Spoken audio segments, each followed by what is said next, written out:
मौज बना हिट हो जा। इंडियाज गॉट टैलेंट में अपना टैलेंट दिखाओ और मौका पाओ जजेस से मिलने का और साथ ही 6 लाख रुपए जीतने का।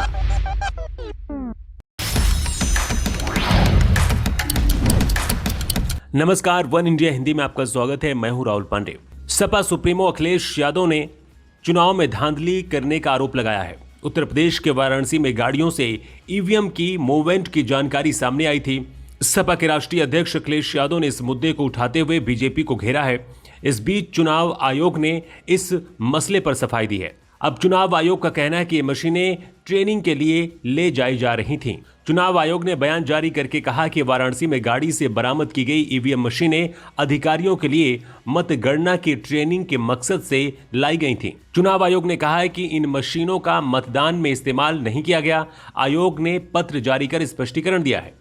चुनाव आयोग ने लिखा है कि वाराणसी में 8 मार्च को इलेक्ट्रॉनिक मशीनें यानी कि ईवीएम गाड़ी में ले जाने का मामला सामने आया है। इस पर राजनीतिक प्रतिनिधियों ने आपत्ति जताई है। जिला निर्वाचन अधिकारी के मुताबिक ईवीएम प्रशिक्षण के लिए लाई गई थी। मतगणना अधिकारियों के प्रशिक्षण के लिए जिले में 9 मार्च को प्रशिक्षण का आयोजन किया गया है। इसके लिए ईवीएम मंडी में स्थित अलग खाद्य गोदाम के स्टोरेज से प्रशिक्षण स्थल यूपी कॉलेज ले जाई जा रही थी। 9 मार्च को काउंटिंग ड्यूटी में लगे कर्मचारियों की दूसरी ट्रेनिंग में इसका इस्तेमाल किया जाना था। हैंड्स ऑन ट्रेनिंग के लिए हमेशा इन मशीनों का उपयोग किया जाता रहा है। मशीनों के बारे में राजनीतिक दल जो भी कह रहे हैं वो सिर्फ अफवाह है, ऐसा इलेक्शन कमीशन का कहना है। 47 सीटें ऐसी हैं पिछले चुनाव की जहां पर 5000 वोट के कम फासले से भारतीय जनता पार्टी जीती है। और जो आज देखने को मिला है बनारस में कि जहां ईवीएम ले जाई जा रही थी, एक ट्रक पकड़ा गया, 2 ट्रक लेकर के भाग गए। अगर सरकार चोरी नहीं कर रही थी, ये वोट की चोरी जो नहीं कर रही थी, तो कम से कम बताए कि एक गाड़ी रोक ली, पकड़ी गई, लाइव है, अभी भी हम लाइव देख सकते हैं। 2 गाड़ियां क्यों भागी? अगर कोई चोरी नहीं थी, प्रशासन ने, सिक्योरिटी ने इतना इंतजाम क्यों नहीं किया? सपा प्रमुख अखिलेश यादव ने कहा था कि चुनाव में धांधली की कोशिश की गई। बनारस में ईवीएम से लदी 3 गाड़ियां पकड़ी गई थीं, 2 गाड़ियां निकल गईं, लेकिन एक को सपा के कार्यकर्ताओं ने पकड़ लिया। समाजवादी पार्टी के प्रदेश अध्यक्ष नरेश उत्तम पटेल ने मुख्य चुनाव आयोग को पत्र लिखकर काउंटिंग के दिन मतगणना स्थल के पास मोबाइल जैमर लगाने की मांग की है। चुनाव आयोग का कहना है कि मतगणना में इस्तेमाल की गई इलेक्ट्रॉनिक मशीनें वोटिंग के बाद स्ट्रांग रूम के अंदर सील बंद रखी है। ये मशीनें केंद्रीय अर्धसैनिक बलों की 3 लेयर सुरक्षा घेरे में सुरक्षित है। ट्रेनिंग के लिए इस्तेमाल की गई मशीनों से इनका कोई लेना देना नहीं है। स्ट्रांग रूम में रखी मशीनें सीसीटीवी की निगरानी में है। सभी राजनीतिक दलों के प्रत्याशियों के प्रतिनिधि सीसीटीवी कवरेज के जरिए मशीनों पर लगातार 24 घंटे 7 दिन निगरानी कर रहे हैं। प्रशासन का कनपुरिया मिजाज तबंचिया गया है, नहीं पूछेगा। अरे बाबू, जो अफवाह फैलाए, मतगणना में बाधा डाल दिए, तनिको माहौल खराब किए और जो सुरक्षा में उंगल किए ना, तो फिगर में गर्मा गर्म पीतल घुसेड़ दिया जाएगा। हाँ, तो अगर मिजाज डेयरिंग बाज हो तो तनी संभल के रहिएगा। काहे से कनपुरिया प्रशासन बोल दिया है, जहां हुकमज करते देखे गए वहां धरा नहीं जाएगा, सीधे तबंचे का घोड़ा ही दबाया जाएगा। और ये सब कौनो मजाक नहीं है। दरअसल 10 मार्च को होने वाली मतगणना को लेकर लगभग सभी तैयारियां पूरी कर ली गई हैं। ऐसे में कानपुर प्रशासन भी अपनी ओर से पूरी चौकसी बरत रहा है। सुरक्षा व्यवस्था को पुख्ता करने और शरारती तत्वों से निपटने की भी तैयारियां पूरी कर ली गई हैं। इस बीच कानपुर देहात के एसपी स्वप्निल ममगई की ओर से एक ऐसा बयान आया जिसने सबको चौंका दिया। मिजाज में एकदम सिंघम रौब वाले एसपी साहब ने शरारती तत्वों को सीधे सीधे चेतावनी दे डाली और मतगणना प्रक्रिया में किसी भी तरह की बाधा, सुरक्षा में गड़बड़ी पहुंचाने की कोशिश और भ्रामक खबरें फैलाकर व्यवस्था भंग करने की कोशिश करने वालों को सीधे गोली मार देने की बात कह डाली। उत्तर प्रदेश में ऐसा पहली बार हुआ है जब पुलिस के किसी आला अधिकारी की ओर से विधानसभा चुनाव में इस तरह का आदेश दिया गया हो। लेकिन शायद ये उत्तर प्रदेश पुलिस की इसी सख्त मिजाजी का परिणाम है कि 2017 की विधानसभा चुनाव की तुलना में अब की बार चुनाव में उपद्रव की खबरें कम हुई हैं।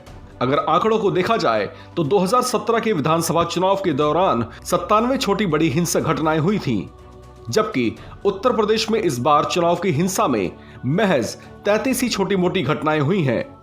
जाहिर है यूपी में पुलिस प्रशासन की इसी सख्त रवैये के चलते असामाजिक तत्वों के हौसले पस्त हैं। उत्तर प्रदेश में योगी आदित्यनाथ के दूसरी बार मुख्यमंत्री बनने की चर्चा जितनी भारत में है उससे ज्यादा पाकिस्तान में हो रही है। योगी आदित्यनाथ के बारे में पाकिस्तान की मीडिया में कई रिपोर्ट छपी हैं। इन रिपोर्ट में एग्जिट पोल के नतीजों के आधार पर कहा गया है कि उत्तर प्रदेश में पूर्ण बहुमत की वापसी कर रही है योगी सरकार। अखिलेश यादव को लेकर भी पाकिस्तान के अखबारों में टिप्पणी की गई है। पाकिस्तान के प्रमुख अखबार द डॉन ने अपनी एक रिपोर्ट में एग्जिट पोल को लेकर ऐसी हेडिंग दी है, मोदी की पार्टी उत्तर प्रदेश में चुनाव जीतने के लिए तैयार है। इस रिपोर्ट में लिखा गया है कि नरेंद्र मोदी की हिंदू राष्ट्रवादी पार्टी को उत्तर प्रदेश के चुनावों में एक शानदार जीत मिलने जा रही है। हालांकि पिछले चुनाव के मामले इस बार उन्हें कम सीटें मिल रही, ऐसा कहा गया है। डॉन की रिपोर्ट में आगे लिखा गया है कि वैसे तो भारत के एग्जिट पोल विश्वसनीय नहीं होते हैं, लेकिन फिर भी 4 एग्जिट पोल का औसत देखें तो यूपी में 403 सीटों में से बीजेपी को 240 सीटें मिलती दिख रही हैं, जो बहुमत के लिए काफी हैं। पाकिस्तान के अखबार द एक्सप्रेस ट्रिब्यून ने लिखा है कि उत्तर प्रदेश पर बीजेपी की जीत मोदी की तीसरी बार प्रधानमंत्री बनने की ख्वाहिश को बड़ी उड़ान देगी।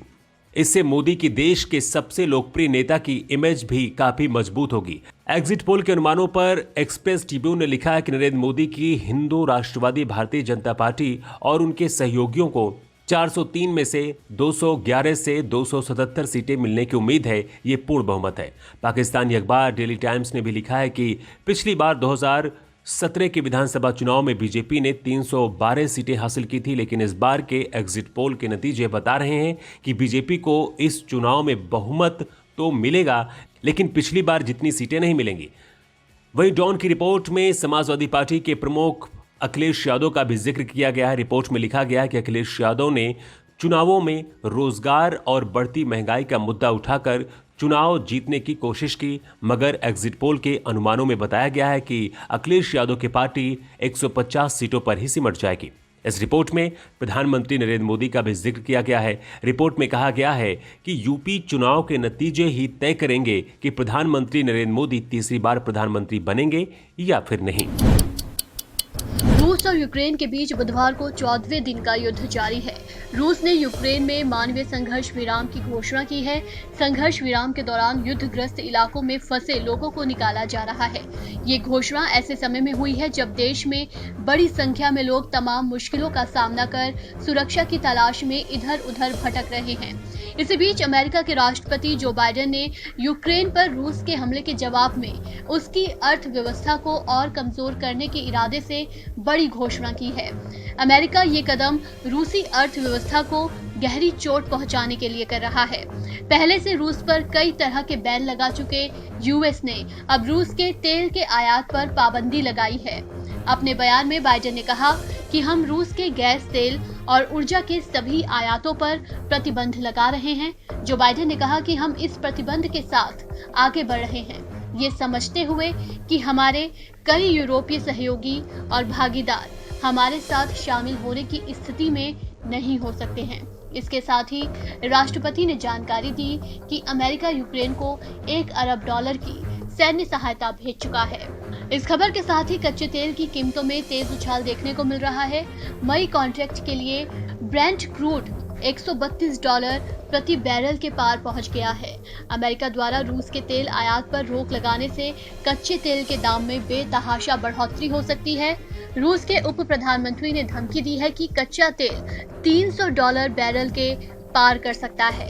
यूएस के इस फैसले से इसका सीधा असर ये होगा कि महंगाई बढ़ेगी, ब्याज दरें बढ़ेंगी और डॉलर के मुकाबले रुपया कमजोर होगा। यूक्रेन पर हमले को लेकर अब मैकडॉनल्ड ने भी बड़ा कदम उठाया है और रूस में अपने सभी रेस्टोरेंट को बंद करने का फैसला किया है। इधर कई बड़ी कंपनियां भी रूस के यूक्रेन पर हमले के बाद कदम उठा रही हैं। रूस में अमेरिकी कंपनी मैकडॉनल्ड्स के 800 से ज्यादा रेस्टोरेंट चल रहे थे, जिसको अस्थायी रूप से बंद कर दिया जाएगा। इसी के तहत अब KFC और पिज्जा हट ने भी रूस में अपना कारोबार सस्पेंड करने का फैसला किया है। देश में नए कोरोना संक्रमित मरीजों की संख्या में दिनों दिन गिरावट का दौर जारी है, लेकिन आज एक बार फिर कोरोना केस बढ़े हैं। डेली मामलों की संख्या कल के मुकाबले 14.6% ज्यादा है, जहां बीते दिन देश में कोरोना के 3,993 नए मामले दर्ज किए गए थे, जबकि कोरोना से 108 लोगों की मौत हुई थी। वहीं आज देश में पिछले 24 घंटे में 4,575 नए कोरोना केस दर्ज किए गए हैं। इसी के साथ देश में कुल संक्रमितों की संख्या 4,29,75,883 हो गई है। वहीं पिछले 24 घंटे में 145 लोगों की कोरोना महामारी की वजह से मौत हुई है।